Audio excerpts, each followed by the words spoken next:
palestra, criando diferenciais para sua marca no mercado, tem o apoio da Bicalçados. O palestrante da noite é o Gustavo Campos.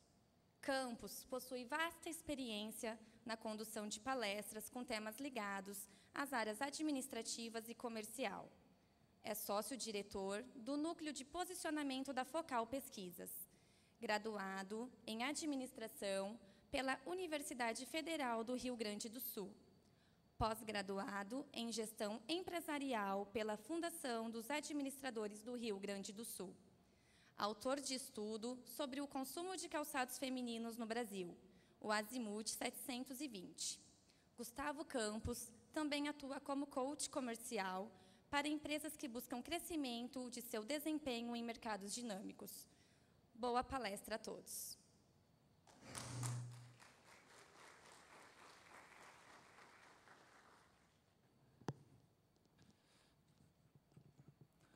Boa noite, pessoal.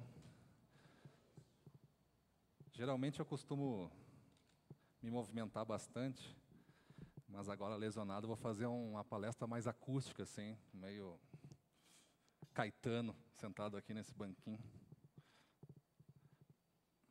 Primeiramente, eu vou agradecer ao SIMB pela oportunidade de fazer parte desse evento e também a Bicalçados pelo patrocínio de me trazer até aqui. Bom, para iniciar, eu gostaria só de saber, levantando as mãos, quem é da área comercial das empresas, só para mim ter uma noção de como eu vou abordar os temas. A área comercial não são tantos. Marketing. Marketing são poucos também. De produto. De produto. Quem é assim da administração geral da empresa? Quem está aqui só pelo coffee break no final?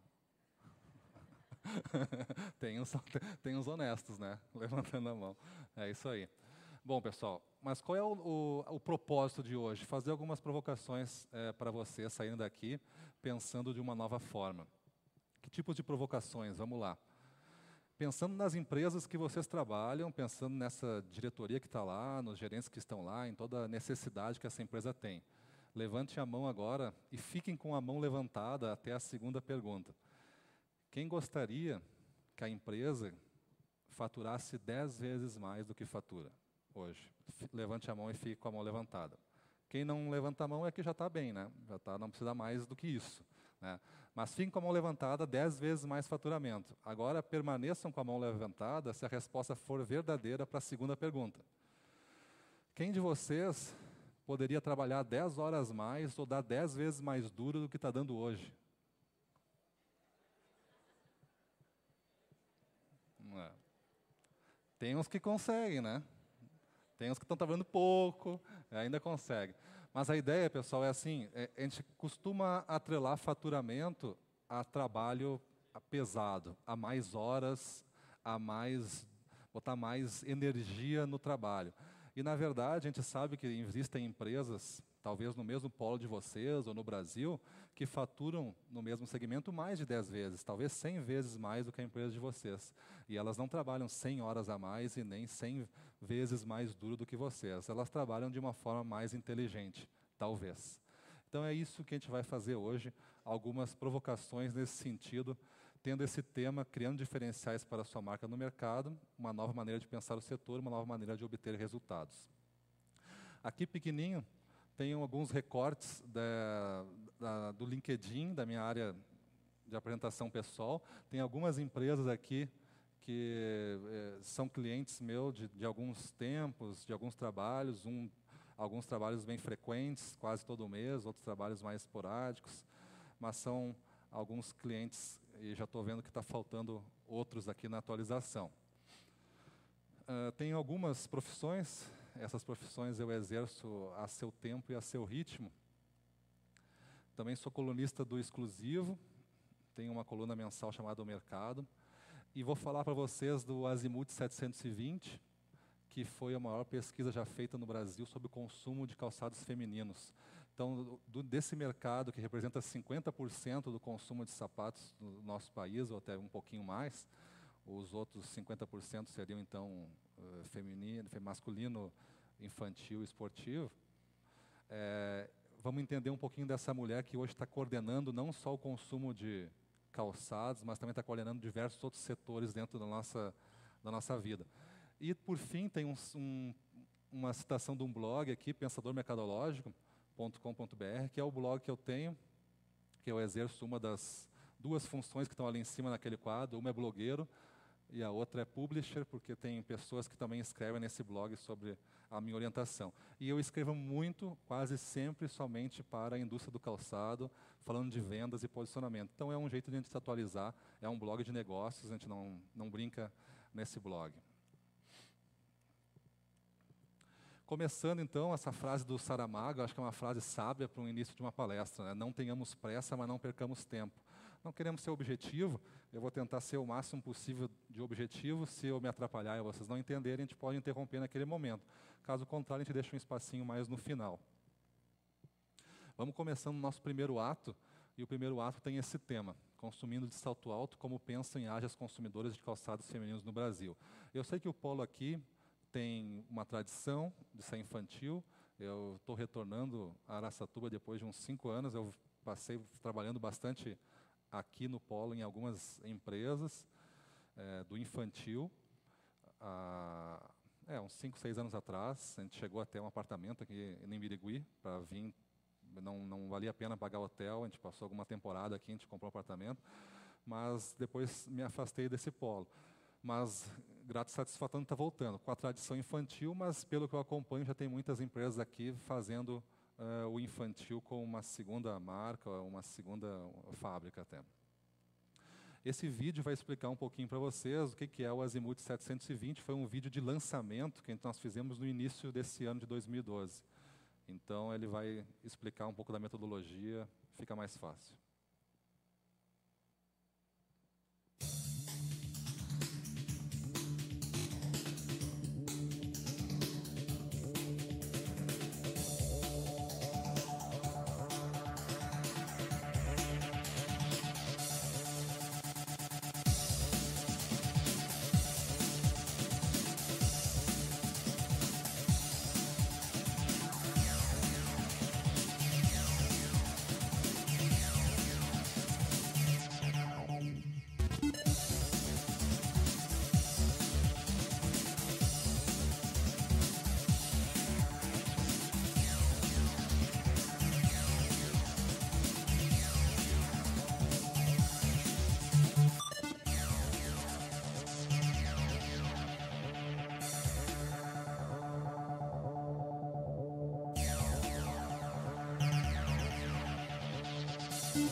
Bom, vamos a algumas informações desse extenso dossiê, né? Eu digo que é extenso dossiê porque, como é um relatório que tende a atender todo o segmento feminino, então ele está todo segmentado, ele tem 1.300 páginas. Mas por que 1.300 páginas? Porque se a empresa tem interesse somente na mulher da classe C, ela vai ler só uma parte do relatório. A classe A e a classe B ela não precisaria ler. Se ela tem interesse só em São Paulo, ela vai pegar somente o book de São Paulo e vai ler. Então, está bem segmentado, mas eu dou toda a informação e a empresa, então, administra essa informação dentro da sua estratégia, né? Só para ter algumas noções básicas dessa mulher, nós estipulamos que a idade mínima seria 15 anos e a máxima 54, porque são faixas que o censo também trabalha. A idade média dela é uma idade boa, de 33 anos. Geralmente essa idade já mostra uma mulher que já está concluindo algum nível de instrução mais elevado, já está em algum estágio da sua carreira com um salário mais interessante, já está consumindo, está se preocupando bastante com a beleza, com o lado profissional, e atualmente já está tardando a ter filhos, está preocupada então em se desenvolver profissionalmente antes de ter o primeiro filho. Então essa idade de 33 anos talvez represente uma parte do universo feminino do nosso país com essa vocação.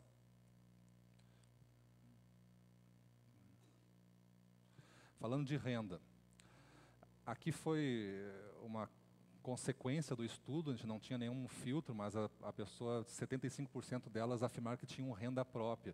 Isso é uma coisa interessante, porque uma renda própria no consumo de calçado já quebra um pouco da mística que a mulher precisa pedir dinheiro para o marido para comprar sapato, que a mulher precisa esconder lá as caixas no carro e entrar com o sapato escondido na bolsa, para não mostrar que gastou tanto. Então, tem vários mitos, assim, várias histórias, né, em pesquisa da mulher, mas isso com a mulher comprando o sapato com a sua renda, hoje ela já entra cheia da sacola e o marido que fique quieto, né, porque então ela vai acabar não pagando mais a TV a cabo, ele vai deixar de ver o jogo de noite, né. Então, a mulher hoje está de par a par em muitas famílias em renda. Isso aqui é somente uma representação de todas as classes sociais. Aí metade dessa pizza é a classe A e B, e a outra metade é a classe C. Então eu posso ver tanto o estudo pelas classes mais altas, quanto pela classe média, nova classe média, 50% da população brasileira, né? Estilo e ocasião. A pergunta era, será que essas mulheres entrevistadas mudam o estilo conforme o dia ou a ocasião? 53% delas falaram que sim, mudam o estilo conforme o dia e a ocasião. E isso é interessante, pessoal, e é um índice que vem crescendo ao longo do tempo, porque só é possível eu mudar o meu estilo se eu tiver dinheiro para bancar vários estilos. Hoje o sapato, ele tem uma importância dentro da composição do vestuário, mas a roupa determina muito do estilo daquela pessoa. Então não adianta só comprar sapatos de estilos diferentes se eu não tiver roupa para casar com aqueles estilos. Então, quando eu resolvo bancar vários estilos, eu tenho que ter algumas peças nesse guarda-roupa para bancar isso. Então, eu tenho que ter renda disponível para isso. E isso, com o tempo, só foi sendo possível com esse crescimento de uma renda real que o país ganhou ao longo de uma década. Então, metade da pizza costuma mudar o estilo conforme o dia e a ocasião, tendo, então, 2 ou 3 estilos para a semana. Por que ela muda? O local, o ambiente. Eu posso ser obrigado a trabalhar num certo nível de vestimenta, se eu trabalho num banco, se eu trabalho num escritório, se eu trabalho numa indústria, no caso aqui, então eu me comporto com um tipo de vestimenta, mas talvez não seja vestimenta que eu gosto de andar socialmente à noite, com as amigas, ou estar em casa, ou sair no final de semana com a minha família. Então o local, o ambiente é um determinador forte para a ocasião. A outra coisa é o humor.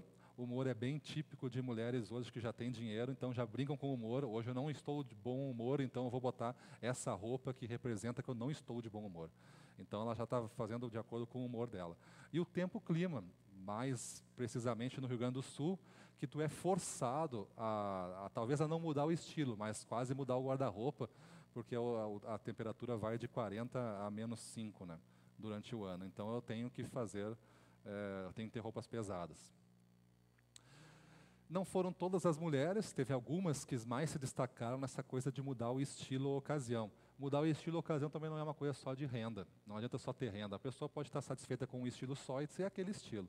Mas as gaúchas, as cariocas e as mineiras são as que mais afirmaram que mudam o estilo conforme o dia e a ocasião. Cada uma dentro da sua característica, vamos dizer que a gaúcha, por causa da oscilação de frio mais intenso, né, temperatura quente e frio ao longo do ano, então tem que mudar o estilo. A carioca pelo aquele fator praia, um pouco mais corpo mais aparecendo, um pouco mais sapato aberto, então representa mais esses tipos de vestimenta. E a mineira, que é tida também como um celeiro de mulher bonita, Belo Horizonte, tudo mais, concursos de Miss buscam muitas mulheres naquela região. Quanto mais alta a renda, mais muda, é uma consequência natural de eu ter dinheiro e querer me vestir bem em diversas formas. 66% das mulheres falaram que o seu estilo não poderia ser representado por uma marca de calçado. Agora vamos entender isso, principalmente o pessoal de marketing, o pessoal comercial, o que isso está dizendo. O que me importa aqui é os 33%, é aquela parte azul. Porque 33% das mulheres, pessoal, falou que o seu estilo pode ser representado por uma marca de calçado. Então, olhem como a marca de calçado ela está galgando uma posição de importância no guarda-roupa, a ponto, em nossas pesquisas, a mulher chegar e primeiro comprar o sapato e depois ver que ela não tem uma roupa para aquele sapato e ter que comprar uma roupa para combinar com o sapato. Antigamente, não, eu comprava as roupas e agora vou ter que comprar algum sapato para combinar com essas roupas. Então, a roupa era mandatária. Mas, pelo menos para 1/3 das mulheres, o sapato já está determinando o estilo, as roupas que ela vai usar. E isso é uma ascensão, uma importância das marcas no mercado. Não somente produto e distribuição, mas marcas, as marcas serem relevantes. Tipo de loja preferida. Aqui há uns 10 é muito, talvez uns 6, 8 anos atrás, muitas empresas me procuravam com uma demanda muito parecida. A demanda era mais ou menos assim: o canal multimarca vai desaparecer no Brasil, porque o canal multimarca, uma loja multimarca não tira nota, vai apertar o fisco, vão quebrar todas, e além disso é uma bagunça, não tem gestão, eles não deixam de fazer o trabalho direito, isso donos de indústria falando. Aquilo lá só tem a quebrar. E o mercado vai ser de monomarcas. Então, eu quero fazer as minhas lojas monomarcas e deixa o multimarca para lá. Isso foi uma necessidade, ou talvez um susto, que aconteceu no mercado há 6, 8 anos atrás, mas está longe de ser uma verdade. O canal hoje, Varejo Multimarca especializado, está se preparando e está ensinando até muitas vezes a indústria de como deve ser trabalhado o canal. Então, a gente tem muito a aprender com o varejo multimarca hoje. Já teve o tempo que a indústria teve uma força enorme no mercado e era a profissional da cadeia. Agora, esse lado profissional se equilibrou um pouquinho, pela minha percepção. O varejo está bem, hoje, forte, profissional, talvez não todo, mas em grande parte. Mas o que importa, a pergunta é, a mulher, qual loja ela prefere comprar calçados? Aí, para nossa surpresa, foi que quase 70% delas preferem comprar em sapatarias multimarcas. Aquela explosão de lojas monomarcas, franquias e tudo mais, não chegou ainda a afetar tanto a preferência dessa mulher. Então, se a mulher está preferindo comprar em lojas multimarcas, é sinal que o serviço que está sendo oferecido para ela e as opções estão sendo interessantes. Nessa pizza, nós vemos que com 15%, na preferência, já está as lojas monomarca franquias. 16% aqui são as lojas de departamento, principalmente São Paulo. As lojas de departamento, nos próximos 4, 5 anos, elas vão se reformar no mercado. Vai ser um importante canal para a indústria de calçado estar presente. Inclusive, aquelas marcas de classe B, de classe A, que tinham certo afastamento desse canal por achar alguma coisa popular, já está olhando para ele de forma diferente. Então, as lojas de departamento vai ser uma grande surpresa. E o 0,5 representa as lojas de internet. Não representa o volume, representa a preferência. Aqui a gente está buscando a preferência. A mulher pode comprar em todos os canais. Ela pode comprar na loja 1, que é monomarca, na loja 2, que é multimarca, numa loja de departamento e pela internet também.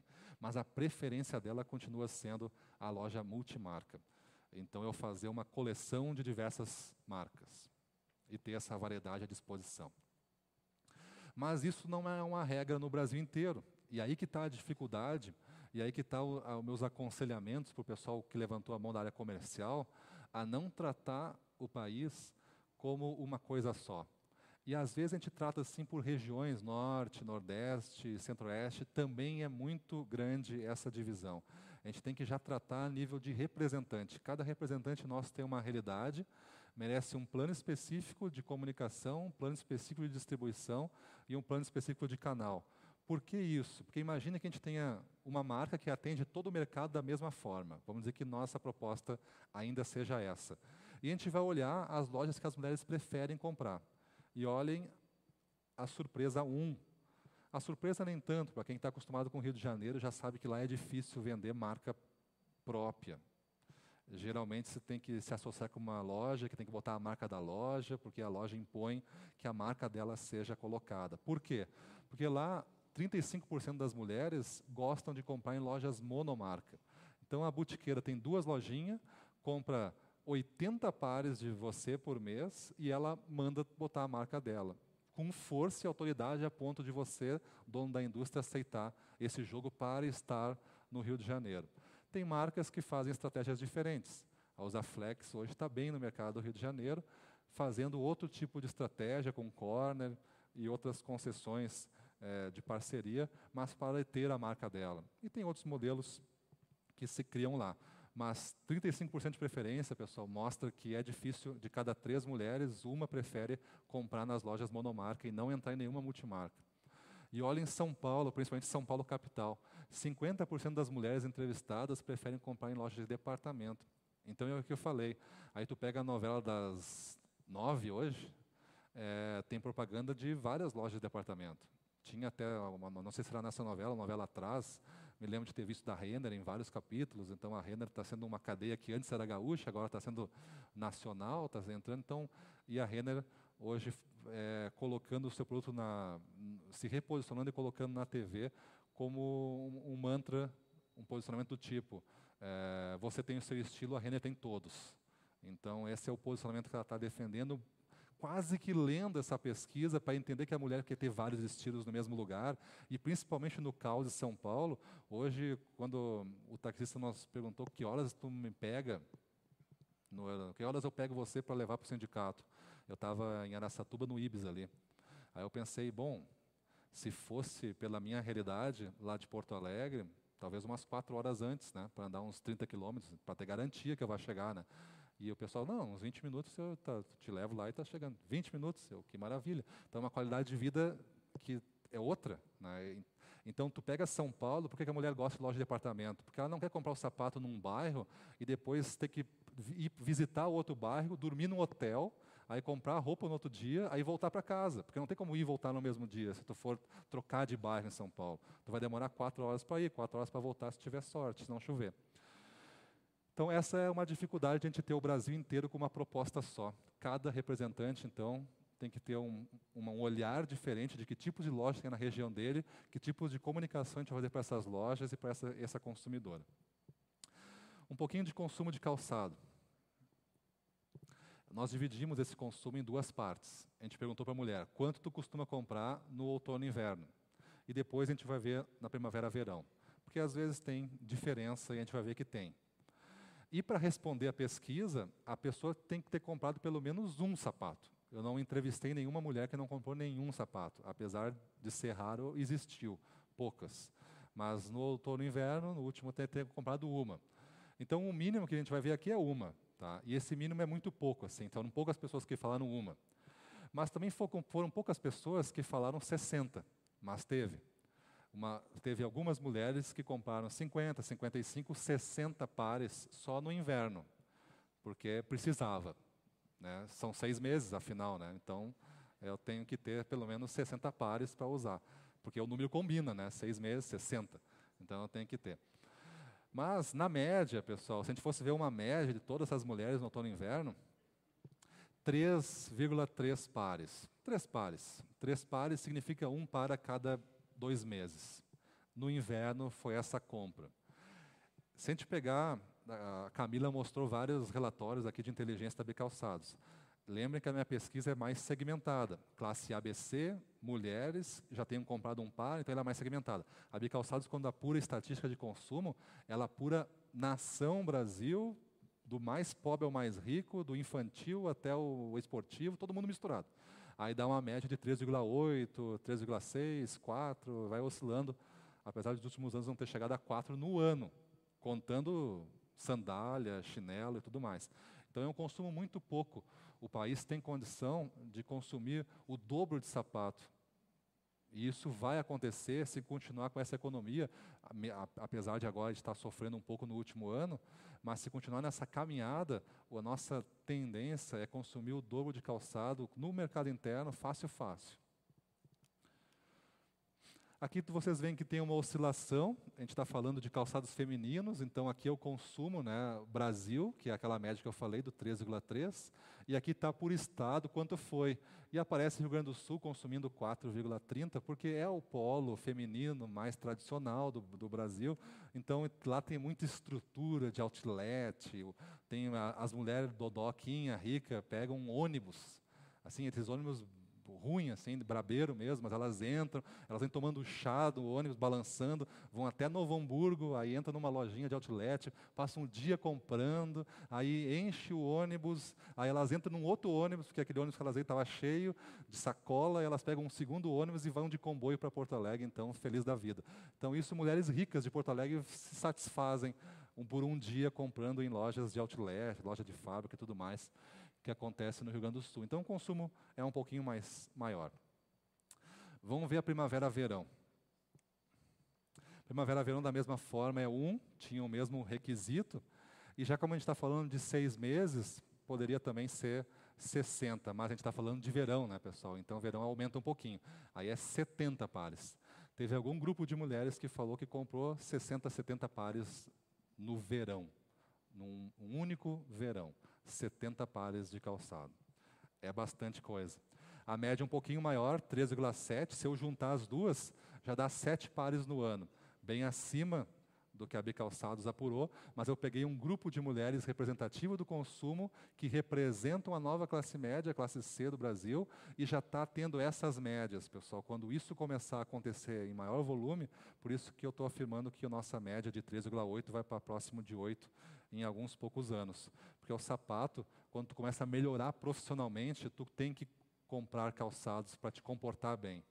Não dá para estar sempre com aquele sapato surrado e trocando a roupinha em cima, não dá, o pessoal vai achar que tu não está bem apresentado. Então a pessoa começa a se olhar num look mais completo, e o sapato faz parte. Aqui da mesma forma, tem bastante variações na primavera-verão. Eu pensei que Pernambuco, no Recife, já que era primavera-verão, é o nosso estado mais quente aqui da entrevista, fosse ter uma maior expressão, mas não.